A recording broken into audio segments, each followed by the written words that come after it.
پھر یہ ہے کہ ایک بار درود بھیجنے پر 10 رحمتیں نازل ہوتی ہیں۔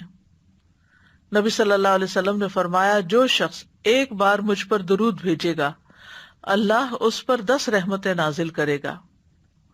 ایک اور حدیث کے مطابق 10 گناہ معاف ہوتے ہیں اور 10 درجے بلند ہوتے ہیں۔ رسول اللہ صلی اللہ علیہ وسلم نے فرمایا جو شخص مجھ پر ایک مرتبہ درود بھیجے گا تو اللہ تعالیٰ اس پر 10 مرتبہ رحمتیں نازل کرے گا۔ اور ہم سب رحمت کے کتنے محتاج ہیں۔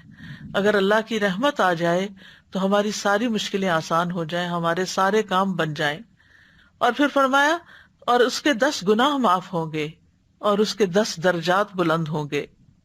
اللہ تعالیٰ کی رحمت کے فوری حصول کا ذریعہ ہے۔ رسول اللہ صلی اللہ علیہ وسلم نے فرمایا جو شخص میری امت میں مجھ پر اخلاص سے دل سے ایک بار درود پڑھے گا تو اللہ تعالیٰ اس کی وجہ سے اس پر 10 رحمتیں بھیجے گا۔ لیکن یہاں آپ دیکھ رہے ہیں شرط اخلاص کی شرط ہے۔ بعض اوقات ہم درود شریف پڑھ رہے ہوتے ہیں لیکن ایک دفعہ بھی نہیں سوچتے کہ کیا کہہ رہے ہیں، صرف زبان چلتی رہتی ہے، نہ دل حاضر ہے اور نہ ہی دماغ حاضر ہے اور نہ ہی ہم کوئی سوچ سمجھ کے وہ کام کر رہے ہوتے ہیں۔